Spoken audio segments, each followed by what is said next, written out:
नमस्कार दोस्तों, मैं हूं लोकेंद्र सिंह और क्राइम तक में आपका बहुत बहुत स्वागत है। और मेरे साथ कैमरे पर है आसिम। आज की जो कहानी है पिछले महीने की है, सितंबर की 2020 की। और ये जो वारदात है ये सूरत की है। सूरत में एक इलाका है मगडल्ला, और ये मगडल्ला जो इलाका है, इसी इलाके में एक फ्लैट था। 6 सितंबर की सुबह इस फ्लैट से करीबन 7 बज के आसपास धुआं निकलता हुआ दिखता है। जब फ्लैट से धुआं निकलता है तो आसपास के जो लोग होते हैं वो फ्लैट की तरफ जाते हैं और देखते हैं कि जो धुआं है वो काफ़ी तेज़ी से फ्लैट से निकल रहा है। फ्लैट के पास पहुंचते हैं तो देखते हैं कि बाहर से जो ताला है वो बंद किया हुआ था, क्योंकि कई सारे लोगों ने फ्लैट को खटखटाया था लेकिन अंदर से कोई रिस्पॉन्स नहीं आया था। तब उन्होंने फ्लैट को खोलने की कोशिश करी थी, तब मालूम चला कि जो फ्लैट है वो लॉक है। फ्लैट लॉक था तो लिहाजा जो मकान मालिक था उसको बुलाया गया, और मकान मालिक का लड़का वहाँ पे पहुँचा और उसने फ्लैट का जो दरवाज़ा था उसको तोड़ा और अंदर दाखिल हुआ। अंदर एक बिस्तर था, उसमें आग लगी हुई थी और उस बिस्तर पे एक कंबल पड़ा हुआ था। जब वो कंबल हटाया गया तो उसमें देखा कि एक लड़की की लाश पड़ी है, और ये लड़की वही थी जो इस फ्लैट में बतौर किराएदार रहा करती थी। ये इंडियन नहीं थी, ये थाईलैंड की रहने वाली एक विदेशी मूल की युवती थी, और करीबन 6 महीने पहले इसने ये फ्लैट जो था किराए पे लिया था लॉकडाउन से पहले। और लॉकडाउन से पहले फ्लैट किराए पर लेने के बाद ये वहाँ पर रहा करती थी। और ये इस्कॉन मॉल करके है एक सूरत में, उसमें एक स्पा है, उसके अंदर ये काम किया करती थी। ये इंश्योर हो गया कि लड़की की मौत हो गई है और उसको हिलाया डुलाया भी गया, बुरी तरह से जली हुई थी वो। तो जो मकान मालिक था उसने पुलिस को इन्फॉर्म किया। पुलिस की टीम मौके पर पहुंची और तफ्तीश पुलिस ने शुरू करी। हालात देख के ऐसा लग रहा था कि शॉर्ट सर्किट की वजह से तो आग नहीं लगी है। आग की वजह क्या थी, क्यों आग लगी, इसका पता करने के लिए पुलिस ने फॉरेंसिक की जो टीम थी उसको मौके पे बुलाया। फायर डिपार्टमेंट के जो लोग थे वो भी मौके पर पहुंचे और उन्होंने भी पूरे घर का मौका मुआयना किया। फॉरेंसिक ने कई सारे जो सबूत थे वो उठाए। आसपास जो भी चीज़ें बिखरी हुई थी, पूरे घर में आग नहीं लगी थी, जिस एरिया में आग लगी थी उसके भी सबूत उठाए। और बहुत सारे चीज़ें ऐसे बच गई थी जिनमें आग वाग नहीं लगी थी, वो बिल्कुल सुरक्षित थी, वहाँ से भी उन्होंने सबूत उठाए। और उन सबूतों को उठाने के बाद उसको जांच के लिए आगे भेज दिया गया। लड़की का पोस्टमार्टम जो था उसको लड़की को पोस्टमार्टम के लिए भेज दिया गया, और पुलिस पोस्टमार्टम रिपोर्ट का इंतज़ार करने लग गई। जब पोस्टमार्टम रिपोर्ट आई तो 2 चीज़ें सामने आई। एक चीज़ तो ये सामने आई कि लड़की की जो मौत है वो दम घुटने से हुई है। अब यहाँ पे जो दम घुटना है वो किस तरीके से दम घुटा है ये पुलिस तय नहीं कर पा रही थी, क्योंकि लड़की जो थी जिसकी लाश मिली थी उसकी लंग्स में जो धुएं के पार्टिकल्स थे उनके ट्रेसेस मिले थे। तो पुलिस को ऐसा लग रहा था कि कहीं ये दम घुटना इसकी वजह से नहीं, कि जो धुआं हुआ था आग लगने के बाद उसकी वजह से दम घुट गया वो लड़की का, और ये कोई एक्सीडेंटल केस हो। तो अब पुलिस को जाहिर सी बात है इंतज़ार था एफएसएल की रिपोर्ट का, और जो फायर डिपार्टमेंट की जो रिपोर्ट थी उसका पुलिस इंतज़ार कर रही थी।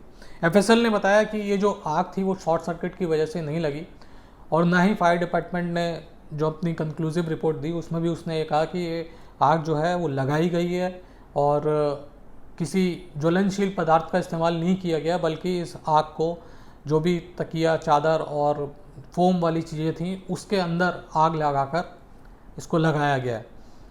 तो अब ये बात साबित हो गई पुलिस को कि ये मामला जो है, जो एक्सीडेंटल लग रहा था उसको, वो एक्सीडेंटल नहीं है बल्कि ये कत्ल का मामला है। लिहाजा पुलिस ने 302 की एफआईआर जो थी वो दर्ज करी, और अब मामले की जो तफ्तीश थी वो कत्ल के एंगल से करनी शुरू की। पुलिस ने तमाम जो डिटेल थी वो लड़की की ली। बताया गया लड़की जो है थाईलैंड की रहने वाली है, 27 साल इसकी उम्र है, और टूरिस्ट वीज़ा पे ये इंडिया आई थी लॉकडाउन से पहले। 27 सितंबर को इसका वीज़ा ख़त्म हो रहा था, इसको वापस थाईलैंड जाना था, और ये सूरत का ही एक मॉल है इस्कॉन, उसमें एक स्पा है, उसमें ये काम किया करती थी। पुलिस को मौके से कई सारी शराब की बोतलें, कुछ मैरिजुआना की ट्रेसेस और कुछ हुक्का जो है वो मिले। अलग जमकर, जब लड़की की जो लाश मिली है उससे पहले जमकर वहाँ पे शराब पी गई थी। लड़की का मोबाइल डिटेल निकाली गई तो एक बंदे का नंबर निकला जो तथाकथित तौर पे लड़की का बॉयफ्रेंड था, मरने वाली लड़की का। उसका नाम था चेतन। उसने पूछा कि इतनी लास्ट कॉल जो था वो तुम्हें किया गया था चेतन, तो बात क्या हुई थी? ये वनीडा जो लड़की है जिसकी मौत हुई है, इसने क्या बात करी थी?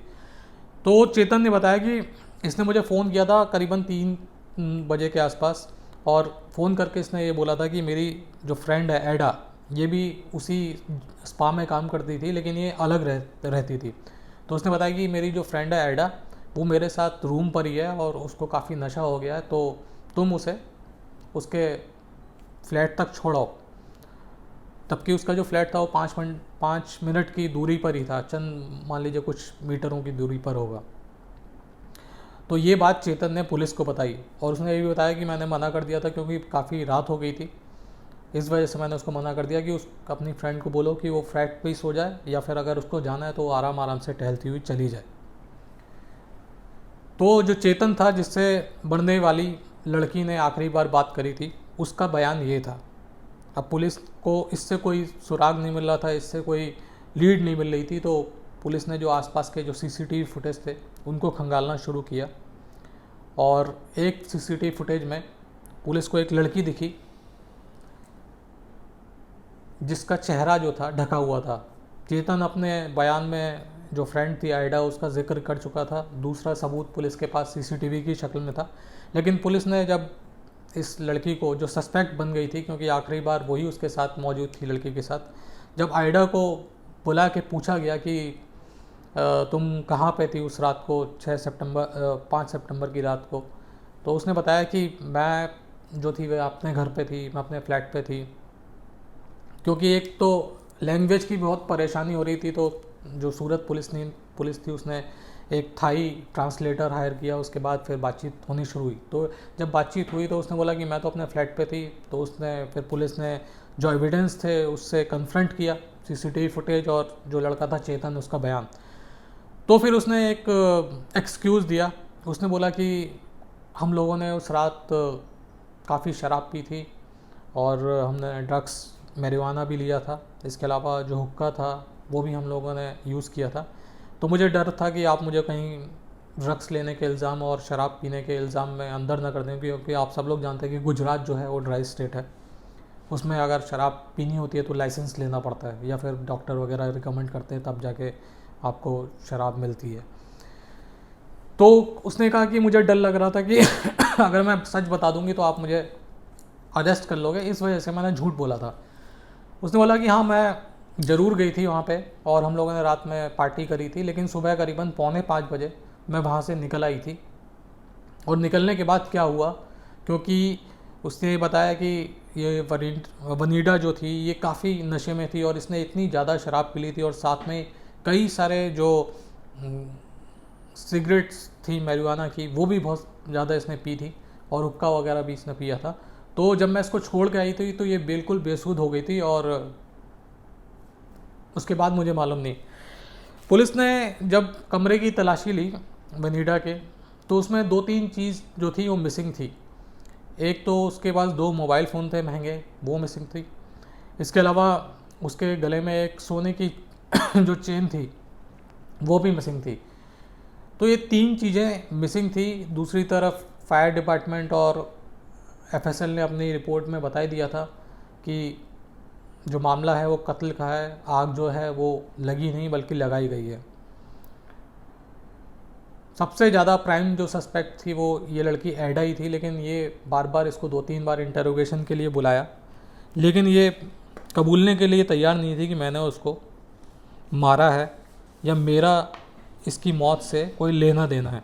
अब पुलिस ने कहा कि इसको, क्योंकि जो पुलिस के पास सुराग थे, जो भी एविडेंस थे सीसीटीवी की शक्ल में, उससे वो कन्फ्रंट करा चुकी थी और उसने उसका बिल्कुल जवाब भी दे दिया था, एक बहाना भी बना दिया था कि मैं डर गई थी, इस वजह से मैंने आपसे झूठ बोला था।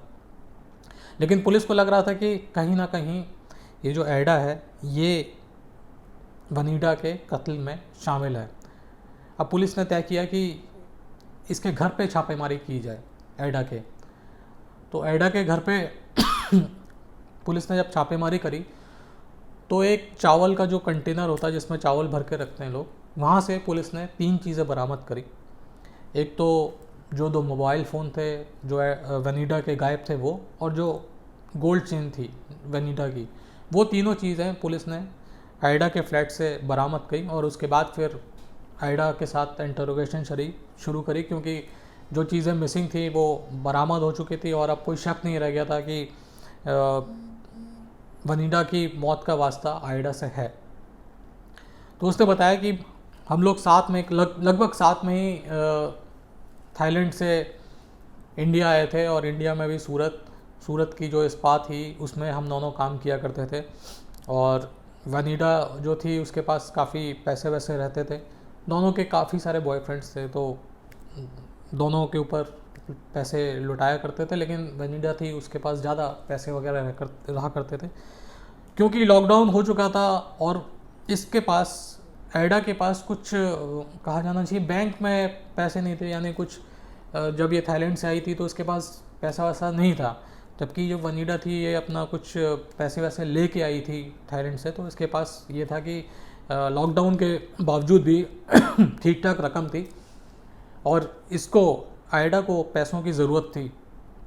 तो इसको लगा कि अगर मैं इसके पैसे लूट लूँ तो शायद मेरा काम चल जाएगा और इसको मालूम भी नहीं चलेगा। और इसने इस तरीके से पूरा प्लान बनाया। तो ये 5 सितंबर की रात को इसके घर पे पहुंची वनीडा के, और इन लोगों ने वहाँ पे जमकर पार्टी की। एडा ने वनीडा को ज़्यादा शराब पिलाई, ज़्यादा मैरिजुआना के जो सिगरेटें थी वो पीने के लिए दी। यानी कुल मिला के उसको बुरी तरीके से नशे में कर दिया, इतना ज़्यादा नशे में कर दिया कि वो बेसुध होकर सो गई। इसके बाद इसने उसके पूरे घर को खंगालना शुरू किया वनीडा के।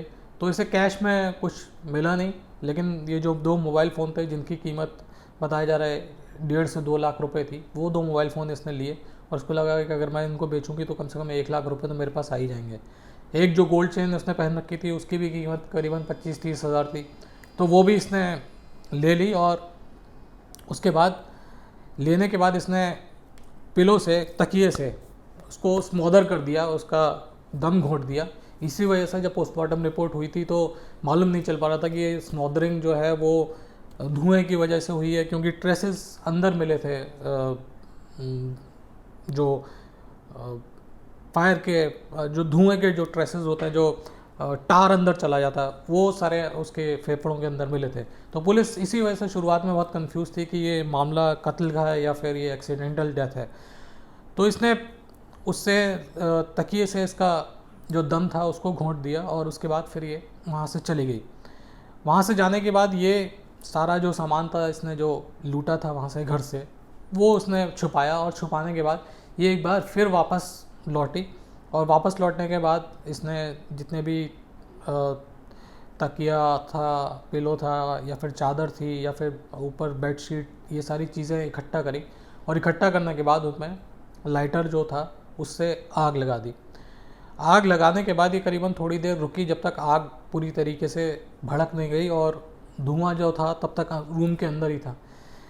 जैसे ही धुआं जो था और रूम से बाहर निकलना शुरू हुआ और आग की जो लपटें थी वो थोड़ी ऊंची होनी शुरू हुई, तो ये मौके से निकल गई। और ये अब घर का जो लॉक था वो बाहर से इसने बंद कर दिया। बंद करने के बाद ये अपने घर पे गई और वहाँ पे जाके सो गई। और इस तरीके से इसने दिखाया कि इसको मौत का पता नहीं है। और जब कई लोगों ने इन्फॉर्म किया कि इस तरीके से जो तुम्हारी दोस्त थी वनीडा उसकी मौत हो चुकी है, तो ये बहुत ज़्यादा स्तब्ध दिखा रही थी अपने आप को, बहुत ज़्यादा शॉक में दिखा रही थी। और उसको लग रहा था ऐसा रोना पीटना ये सब कुछ उसका चल रहा था ताकि किसी को उसके ऊपर शक ना हो।